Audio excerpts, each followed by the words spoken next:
Welcome back, everybody, into Bill's Chat. I am Josh McCarty. With me, as always, is Luca. Luca, we are one game in to the 2025 Buffalo Bills season. Is the ship sinking, Luca? The Bills are 0-1. Boy, if only these preseason results matter, Josh. I mean, there are some. It's only a few. Let's be clear about that. It's only a few that still have that little bit of a gut reaction in a negative sense to results like this that you see out there, and I scratch my head every time I see it. I just don't understand how people in 2025 look in the 90s or whatever, earlier on for whatever reason. I mean, and in that regard, starters played more. The game wasn't as big of a business as it is. It wasn't truly that amount of money that was on the line. Why starters were still playing at the time. A lot of different variables. It was a different game, different sport then. But, results might have mattered more only because it projected potentially to what would happen when the games did start mattering. Now, I mean, you had Mitch Trubisky out there with the mostly starting offensive line from the jump. And then from there, it became a mosh posh of whatever was available in the depth chart to go from there. And it was classic preseason action, Josh. And the result doesn't matter. And no, the ship, to answer your question, is not sinking. Everything's okay. That's a relief because the Bills fall to 0-1, I guess. I don't know if there's actually standings on the preseason, but they do lose, Luca, their final preseason game in Rich Stadium / Ralph Wilson Stadium / Highmark Stadium. So I guess that's kind of neat. I was at the game, and I'm going to talk a little bit about my experience because for those of you that know the show, I'm not from Buffalo. I live in St. Louis, so when I get out to a game, I took my daughter to a game. She'd never been to the stadium. She's 10. So I'll talk a little bit about my experience there. It was a really good time. There was one moment in the game that really bothered me. It was when Taron Johnson made a tackle, and you could tell right away he was shaken up. Yep. And I'm like, I'm I'm doing the thing that everybody's doing at that point, like, revisionist history. Why is he out there? Why is he out there? And then obviously he's okay. He went to concussion protocol. He cleared it. They just obviously didn't put him back in the game. The Bills escaped this game with no major injuries to anybody that's really important. I mean, they still have the Shakir injury that's lingering. Spencer Brown has a back issue, but that feels like he probably would have played if it was the regular season. There's the James Cook hold in situation that not injury related, but that's lingering, obviously. And then you have Josh Allen sitting just because that's the smart thing to do. What's the biggest takeaway from this game? If there is a takeaway to have from this game, Luca? The biggest takeaway from this game, one, we have an emergency kicker that also plays running back. Mm-hmm. No, that's not the biggest takeaway though. Although it's cool to see. It's cool to see those things. I would say honestly, the biggest takeaway is the receiver position is as awful as that conversation seems to get with the Bills is an interesting one in the sense of Tyrell Shavers at least did yet another thing in establishing himself as someone that could make an impact if provided any sort of opportunity. And I say it that way because you obviously have to make the roster for then the games that matter to be on the roster and make an impact. But you can only do with what you can and the opportunities provided to you. And from there, he looked great in a preseason game when provided the opportunity to really get meaningful reps with, half ones, right? It's not the ones that matter. It's not Josh Allen throwing him the ball. It's, there's a lot going on, but it was in that role, we'll call it, as the starters for this game, and at least the more available starters right out the gate. And he looked good. He showed flashes. He had the big play, of course, down the field that honestly, any better passer of the ball would probably be able to lead it to him, and it would be a walk-in touchdown. But overall, he still made a play on the ball, especially in those dying seconds of the first half to set up a score going into halftime. He did everything you would have asked of him and some in this situation where push comes to shove, it could be that moment that stands in their head where it's like, this guy did at least this, and he shows up every day. And it feels like they were saying on the broadcast when I did have it on for a portion of it, that there's other guys in the locker room that speak up. I think Christian Benford was quoted saying that he likes everything he brings. He's in there every day, blood, sweat, tears, all the typical stuff you'd hear. But they highlighted Tyrell Shaver saying he's a guy that they absolutely believe could be someone they would love seeing make this roster. And that speaks volumes when you have a guy like Christian Benford who just got paid a big extension. He's clearly a big piece of this roster, that he's speaking up for someone that is on the cut line, is someone that we've seen not make this roster before. He's fighting to get that depth wide receiver spot, and other guys have taken note of his game over the years going into this season, how valuable they can be even in those kind of training camp and practice moments. So the biggest takeaway, aside from anything else, honestly, is just Tyrell Shavers is not going away. He is clearly in the conversation for wide receiver. And if you continue to see absolutely nothing out of other guys and he keeps doing this, it's going to that argument is going to keep building for how Tyrell Shavers might potentially need to be that fifth receiver making this, roster going into the regular season. He has a size dynamic that's not present with anybody else in this Bills receiving group. He has a special teams presence, which I don't believe you get with someone like an Elijah Moore. He's going to have to obviously build on that. McDermott said it after the game. I think one thing to watch is this Curtis Samuel injury. Is this a situation where the Bills could buy themselves some time if they put him on short-term IR to start the season and get themselves an extra roster spot? We already know the Bills are going to save 2 roster spots with the pending suspensions of Michael Hoyt and of the defensive tackle Larry Ogunjobi, that they're going to start the season off on the suspended list. But I think the Bills, more so this year than maybe any other year, are going to lean into, you may not be ready to start the season. We're going to put you on the injured list. I think you could see that with Cedric Van Pan Granger, who, by the way, missing a massive opportunity this past week. I mean, he's a guy that you were excited about last year when they drafted him. I was excited about. Would have been nice to see him get some real run in this preseason. My biggest story coming out of this, well, I'll go positive side first, and then I want to talk about Cole Bishop and just what it feels like such a missed opportunity for him. My positive one is Cam Lewis.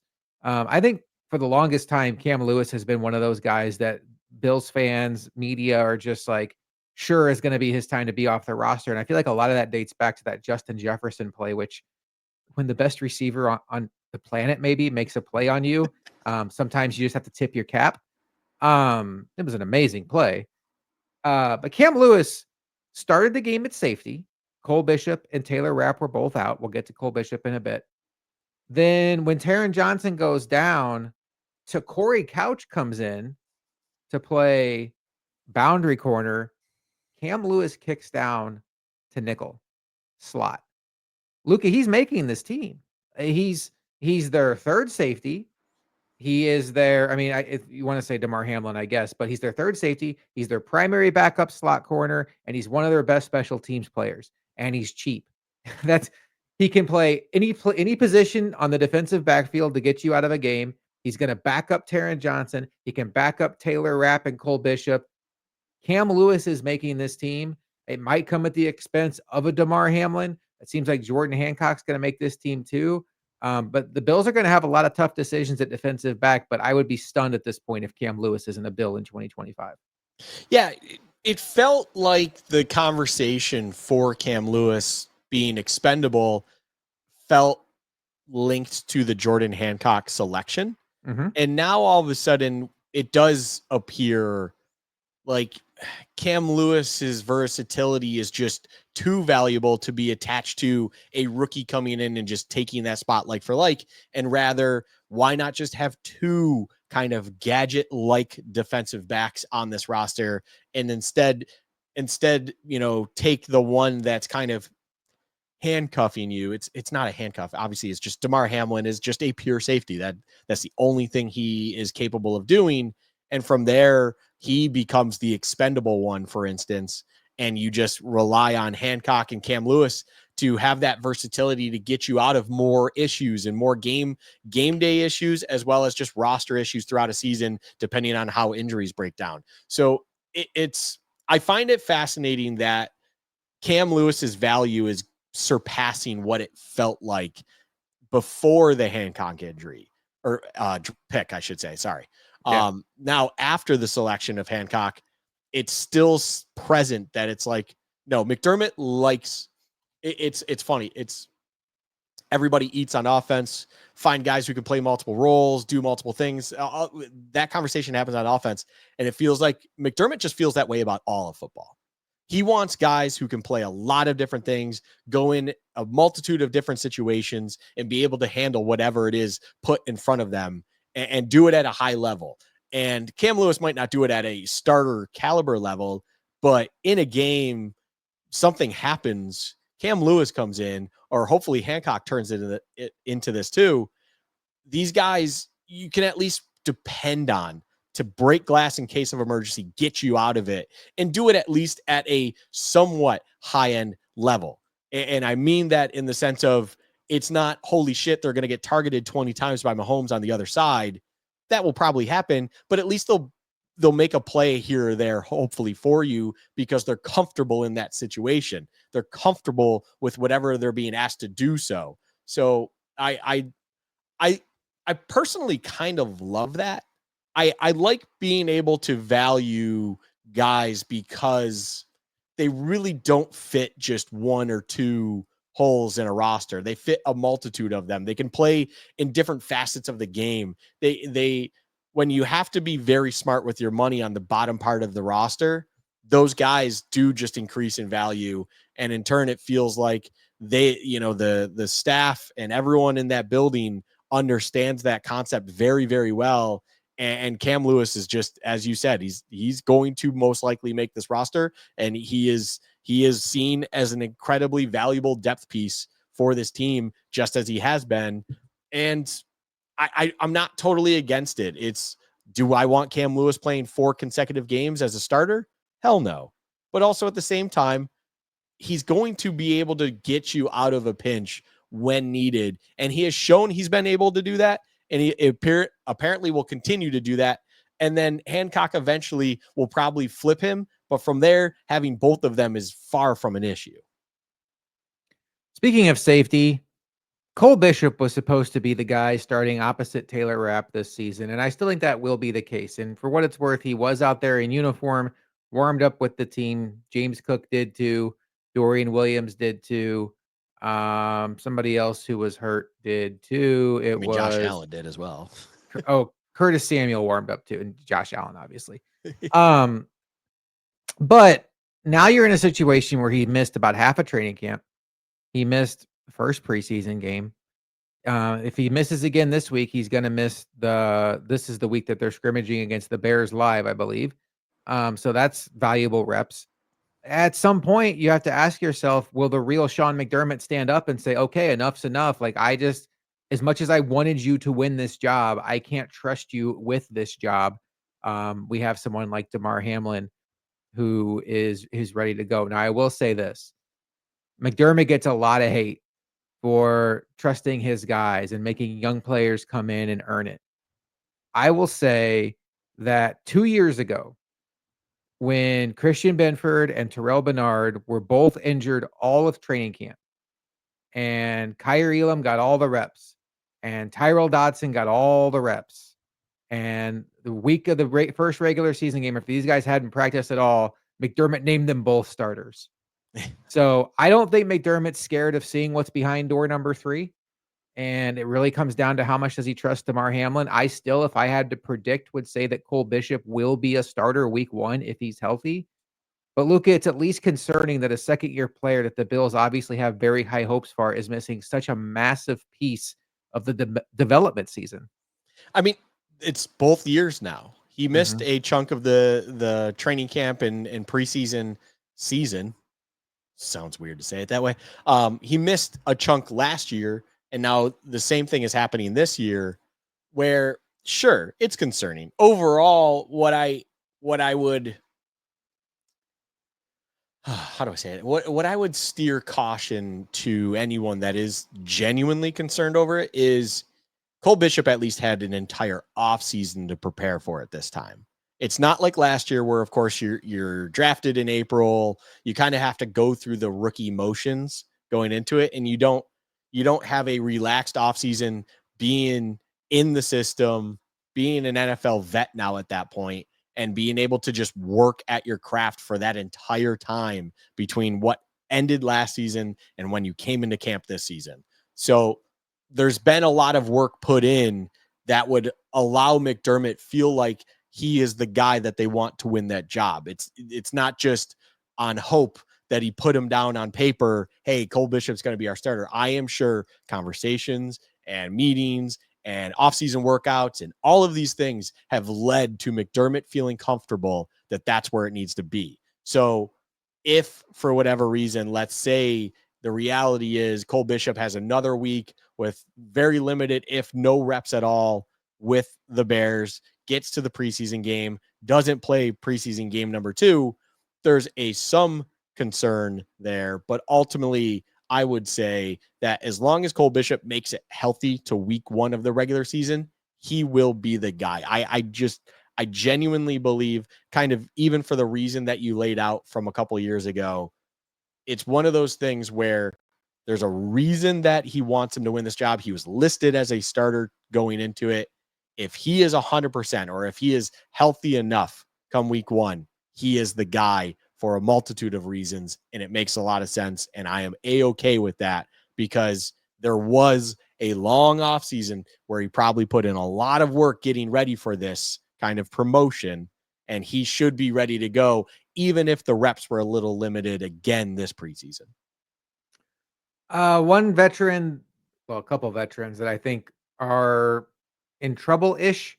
Damar Hamlin, I do not blame him for the touchdown to little Jordan Humphrey. I'm surprised it's actually controversial on Twitter that that was a Dane Jackson issue. Dane Jackson had inside leverage on that receiver, which means that is not a play that Damar Hamlin's supposed to make in that defense.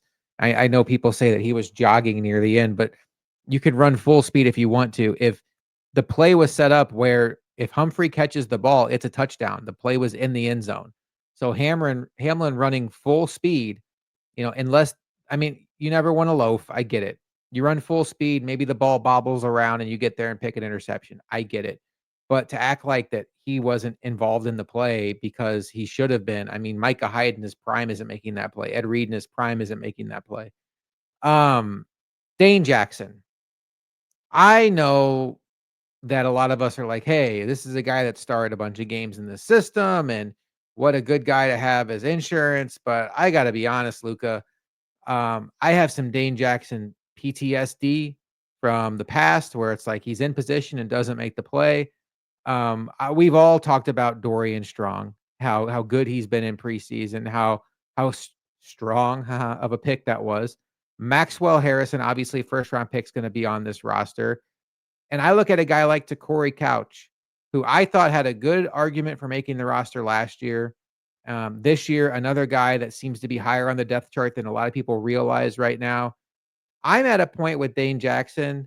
I hope the Bills just release him, bring him back to the practice squad as one of those veteran AJ Klein style players. If another team claims him, they won't. Then bye-bye Dane Jackson. If not, you have a veteran cornerback on your roster. But to me, the Bills need to rebuild this cornerback room all over it. It started with the Harrison pick. They extended Benford. Trey White is looking every bit the age that he is. I want to see young guys on the bottom of this, not Dane Jackson. And to me, a guy like Corey Couch should be in that conversation over a guy like Dane Jackson, who 2 years ago wasn't even that good. Yeah. Dane Jackson was brought in as additional insurance who understands what this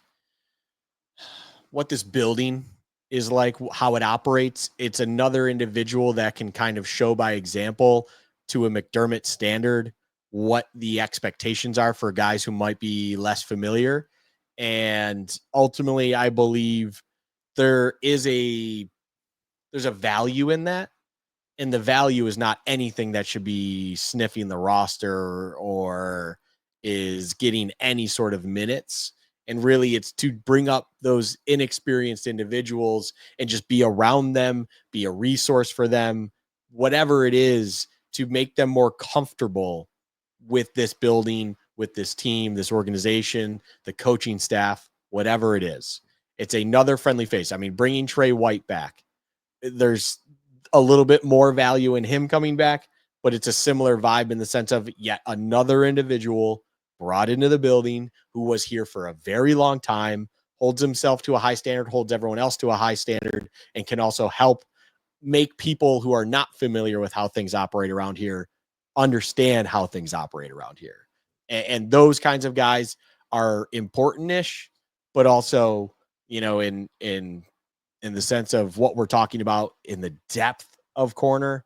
Yeah, I don't care for the idea of Dane Jackson, and I would rather see, like you, someone with a little bit more promise, youth, whatever it is. Corey Couch, great. Daquan Hardy, however you want to handle that, go with something different, because Dane Jackson is not going to give you anything that means whatever you want it to be, and he should only be absolute worst case scenario. As you said, no one's taking him off of your practice squad.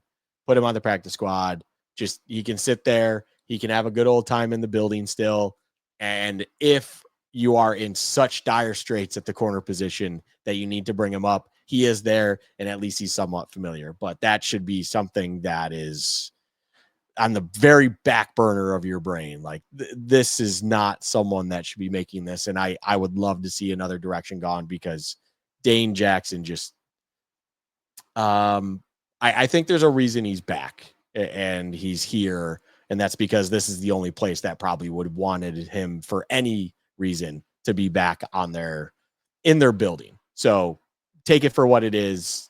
And I don't care for him to be part of anything meaningful moving forward. No, I think his best contribution will be, one, as a veteran in the room who understands the system, like you said, and two, AJ Klein situation where, let's say during the season, Maxwell Harrison's hurt, just hypothetically, and let's say Dorian Strong comes up with a knee injury Friday in practice, and they have 2 days to get somebody ready for the game. You scratch off Dane Jackson, who's been in this system for 5 years, and he can get you through a game as a starter, maybe more ideal than, say, like a Jamarcus Ingram, who wouldn't have been game planned to be a boundary corner, and now you have to rush him for 2 games. Maybe that's the situation where Dane Jackson comes through. Otherwise, yeah, I have no interest in seeing him out there. Backup quarterback, Luka, that was a talking point in this game. You and I are pretty much aligned, where it's the Bill Polian line that he used to say about Peyton Manning when they asked him about who the backup quarterback was and why he didn't get any reps.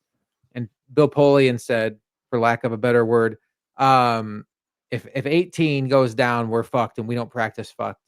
If Josh Allen goes down, Luka, these bills are tanked. But there's different ways to go down. If he goes down in the third quarter and just gets in concussion protocol and can't clear it because he has symptoms, like, you need to have a guy who can come in off the bench and get you out of the game, even if it means Josh Allen's going to play the next week. If he has an injury that is going to keep him out for 2-3 weeks, you need a guy that can kind of steady the ship, maybe get you to steal a win along the way and keep your season afloat. If Josh Allen goes down for 2 months, then none of this matters.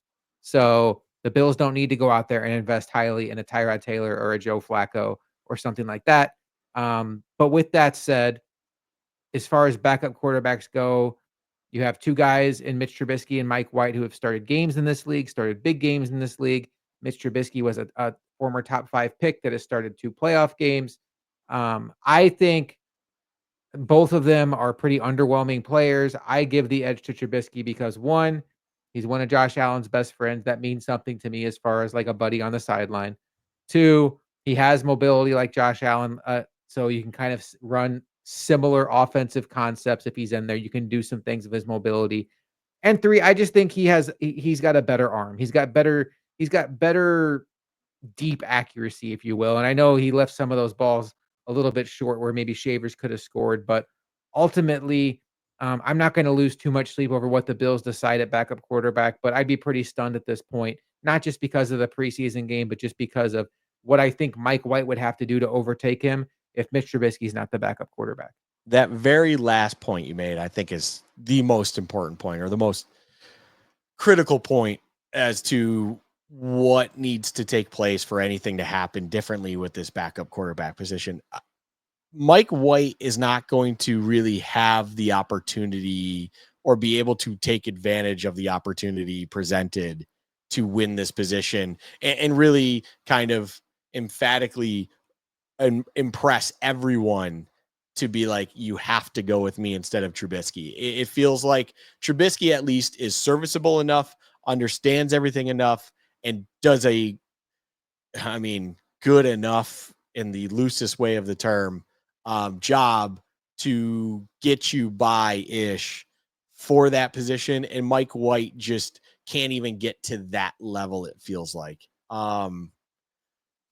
Mitch Trubisky this past weekend against the Giants, he looked, for lack of a better term, he looked okay. Like he looked fine. And that's a promising sign for a guy who's really just trying to secure for yet another year the backup role behind Josh Allen. If you are fine, that's good enough for me. Mhm. As you said, and how I look at it, as you look at it, backup quarterback is not someone that's trying to play meaningful minutes and get you through meaningful games and win games. Backup quarterback is shit hits the fan. Can you at least get us by? Maybe steal something for us once. But ultimately, if the season's not totally derailed, can you be serviceable? Mitch Trubisky checks those boxes. I mean, once an MVP can at least get the job done for you in the backup role. Mike White doesn't even feel like he can hit that level. And even when he's presented some sort of chance, it just feels like it comes up short of making me feel like that's okay enough. That's good enough. It's just not quite there for him. And I don't see it changing after this game with the other two preseason game. I don't know how Mike White would even be able to do anything that would allow him to jump over Mitch Trubisky and give this coaching staff serious question as to who should be the backup to Josh Allen. And at the end of the day, it doesn't really matter. No. And I think there's comfort with Mitch Trubisky being that it's just, unfortunately, Mike White's kind of fighting a already lost battle uphill. So it's tough for him, but does it really matter? No. Mike White could even come back on the practice squad and just be that guy again. And all is well, because it is what it is and what it has been going back to last season. So no concern. Is Mitch Trubisky is fine. Yeah, he's fine for what the Bills need, which is somebody on the sideline that doesn't have to play. Um, let's talk about the rookies. We talked about obviously Harrison didn't play, but I think a lot of people really came out of this game focusing on the two defensive tackles. TJ Sanders and then Deion Walker. Uh PFF gave Deion Walker a 93 pass rush grade, which is Whew. generous. But he definitely popped at certain times, and look, there was an injury to him last year at Kentucky because 2 years ago, he looked like he was heading full steam to the first round, and then he did not have a good year last year, had a back injury, and we even said after the draft, if this kid can be healthy, then the Bills got to steal in the 4th round because you don't find somebody with that athletic profile, those traits in the 4th round, unless there's something to be scared of. And there's certainly something to be scared of when you're talking about a 300 plus man with a back injury. But sometimes you hit gold. Look at Spencer Brown. But to me, as much as people are excited about Walker, and I'm there, I see a lot of Jordan Phillips with him where it's like the size is there, but he plays like he's smaller. So you still take up the space, but every once in a while you get that burst where you're like, you're not supposed to be able to do that at your size. And that would be, I mean, that'd be a good pick. And he's got much more upside than that because he's still a pup. To me, Sanders, though, I mean, this is a guy that can really push the pocket. I love his bull rush. I love the way that he uses his hands to get in the backfield, even on that touchdown pass by Dart to little Jordan Humphrey. You saw Sanders immediately affect the pocket, and Dart just stood in there and quote unquote threw a dart down the line. But I was impressed with that. And then on the other side of things, the Bills have a second year player in Dwayne Carter Luca who just I've yet to see anything at the NFL level that makes me think he's ever gonna really matter in any functional way for this team. It's I how do I say this? I genuinely am at a loss in a good way, but a confused way with what is going on this interior defensive line. There's so many different things that these guys do, I guess is the way to put it, that I don't know what the direction is for TJ Sanders compared to Dwayne Carter and how they're going to do things with Daquan Jones. And it's one of those, I guess it's a great problem to have because interior defensive line used to be, well, shit, who's going to fill out the roster and at least be something in the rotation, to now it's like TJ Sanders is definitely the one I'm most excited about. I think conventionally it just feels like he's the better fit with everything we want to do. I love the idea that he is using Daquan Jones as a mentor style role and is really trying to understand what he can be in this defense, because from there, if you're pulling from what he had to offer for this defense back when he was actually making impactful plays for us, to then, also do what he does as a pass rusher, TJ Sanders, that is, I think there is a serious talent that can be unlocked there that will be a massive complement to everything else in the interior defensive line. And then when it comes to just Dwayne Carter, he's a unicorn, it feels like. And Jordan Phillips comp is great though, because it almost leaves the same taste in my mouth as Jordan Phillips, where it's like, man, the size can really be explosive off the line and get into the, rush the passer from the interior, this and that. And it's like, but how is he going to do that at an impactful, regular, consistent level? I don't know where that's going to happen. You already have the back concern. You already seen what a Jordan Phillips career looks like in the NFL, and it's very irregular and all over the place. There was that 1 year in Buffalo where it felt like, for the most part, of course, it was very, very good. Then he goes off, gets paid, and it continues to be what it is. So, or what it was. I love the excitement over what the potential is with him, but Dwayne Carter feels like the kind of guy that I truly need to. I will not get excited. I will not get hyped about the possibility of what he can provide, only because I just think the questions around what he can be, from a consistent impact player to health concerns that are there already due to his final year in college, and all of that with just the unicorn size and mobility and all of these things. It's like, I need to really see you do it for 2-3 months if you get the opportunity, before I'm even going to be excited about who you are as a player, because I need to see that the unicorn that you are is able to actually turn that into something that means anything. I don't care about potential. Potential is great in the sense of, that's why you take someone like him in the 4th round. That is why you do and take the chance on an individual like him, is because of the potential.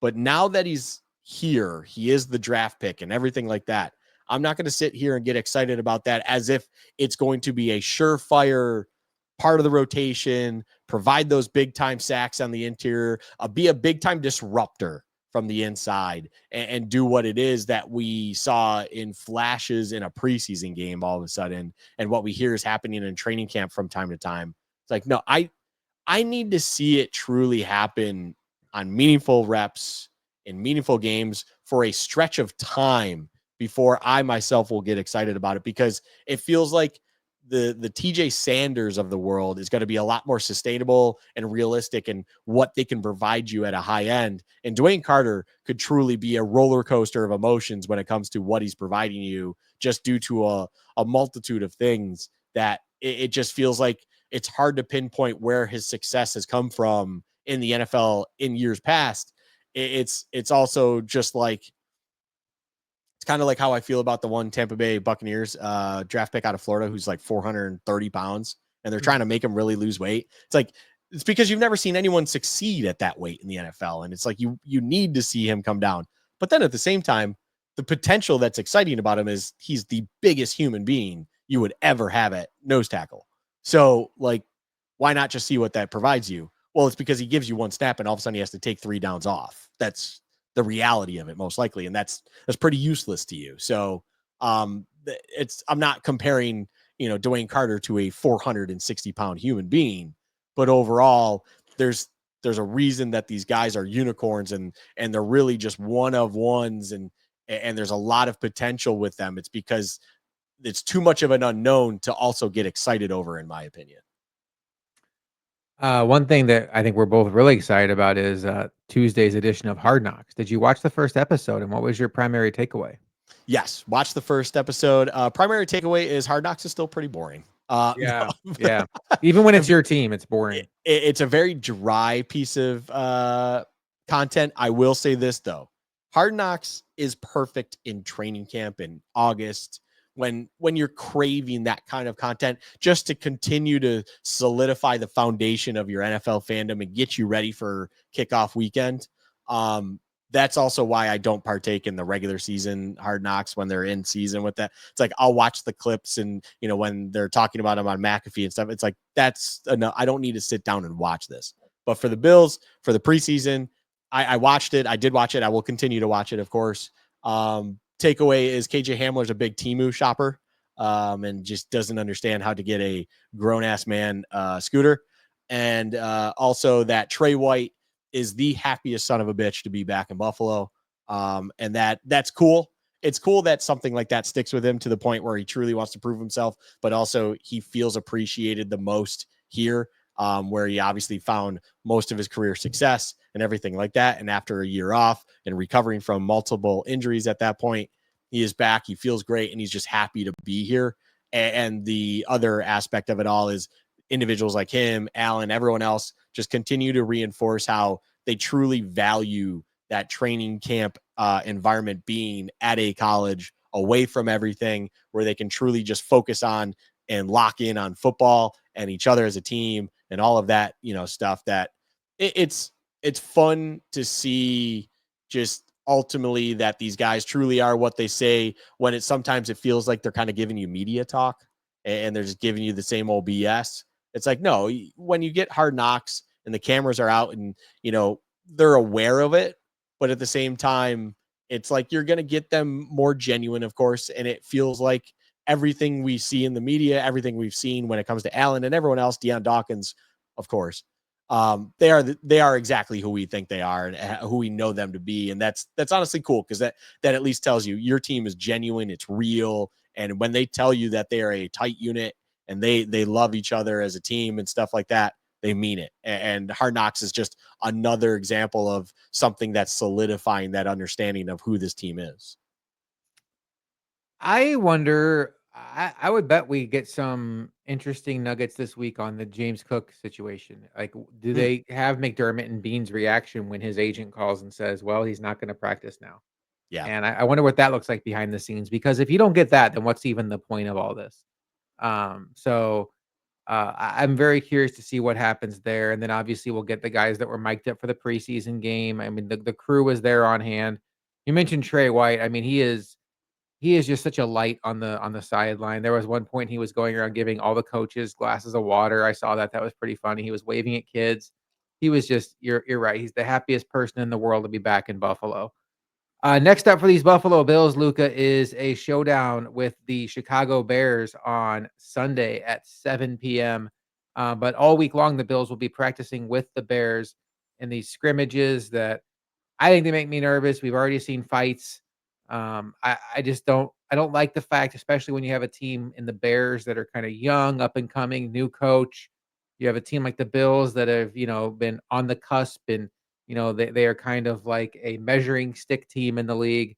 You don't want to see a situation where some players on the Bears want to, prove themselves, for lack of a better term, and things get a little too rough. This is a practice situation. Hopefully McDermott and the Bills have their P's and Q's going, and this can be a productive week for the Bills. No more injuries. Get back Cole Bishop, get back Spencer Brown. Eventually, Cedric Van Pan Granger comes back. Maybe James Cook gets a contract resolution going. Any final thoughts, Luca, before we get out of here? Um, on that note, with the shared practice and stuff, I mean, it feels like Ben Johnson. There was a moment out there where Ben Johnson, now the head coach of the Bears, of course, he had said, we'll handle the fight stuff, this and that, basically saying no tolerance for it. But then all of a sudden, there's a video out there of Tremaine Edmonds just flipping a dude on his head, and just nothing comes of it. It's like, can't be doing that. Like, what are we doing, guys? So that does make me a little bit uneasy in the sense of obviously it needs to be self-policed. And if one of the individuals just doesn't quite understand where the line needs to be drawn, issues can spark from that. Ultimately, though, as long as 17's not in the middle of that stuff, me personally, emotions fly when you're doing that. It's a competitive arena that is also now isolated to just you and your opposition. So you're not in front of the cameras for the most part. You're not in front of fans for the most part. You're really just doing this competitively against an opposition. And of course, something's going to happen. It's sometimes the first practice, but it always feels like it's the second practice, Josh. It always feels like when they come back out for day 2 of joint, that's when shit hits the fan, because one side might have gotten better of the other as they were in a feel out process of the first day. And then the second day comes and it truly becomes gladiator versus gladiator. And all of a sudden stuff happens. It's just the nature of the beast. Just, yeah, no injuries of it. And hopefully Ben Johnson's not an idiot and tells Tremaine Edmonds, don't be dropping dudes on their heads and spike bombing them and stuff like what? Come on, guys. But I'm excited for another week of football. I'm bummed that it's Sunday night on Fox. Yeah. Like, what are we doing with let me get on a high horse real quick. What the fuck are we doing with preseason games being at night other than a Friday night? Like Saturdays even. Why are we having Saturday night preseason games? Why are we having Sunday night preseason games? Why are we doing a Monday night preseason game? I think it's like Commanders and Bengals, I think I saw for week 2. Why? You can give me whatever BS reason you want about ESPN paid to do this and that. Do they give a shit? Do the fans truly give a shit? It's like, you don't need to practice your Monday night production with you don't need to be doing that on actually Monday night. Like, have your ESPN crew and stuff do a Sunday game at 4:05, like have them do the Saturday game at 6:00 local, whatever the F you want. Come on, Sunday night preseason football games. Are we serious right now? I cannot stand that crap. We have better stuff to do with our lives. I will tell you this, Josh.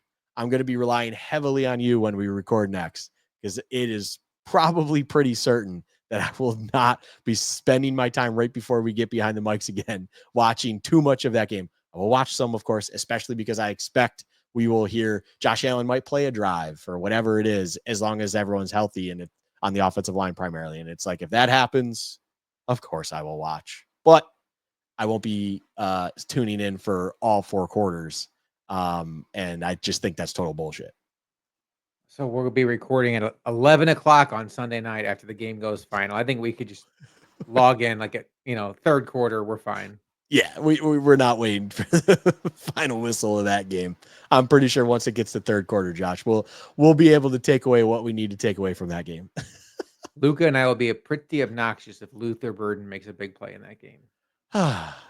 Although I will say this, it's not a great camp, it sounds like, for Luther Burden, and he's not in Ben Johnson's favor. And every time I hear something negative about it and stuff like that, Josh, I go, should have been a Bill anyways. Stuff like that comes out of my mouth way too much. I'm like, should have been a Bill. Should have been a Bill. Should have been a Bill. Well, hey, if there are fights, it'll make Hard Knocks really interesting. But hopefully the game is interesting. Hopefully if Josh Allen plays, it's quick and they go down and score and they take him out, and that's a wrap for his preseason. But either way, Luka and I'll be back next week to break it all down, as well as all the happenings from this week of practice. I do wonder if we will get a James Cook extension this week. It feels like maybe it's moving in that direction. Who can tell? This has been a very weird contract situation to track. But we'll be back next week for Luka. I am Josh McCarty. We will see you next time on Bills Chat.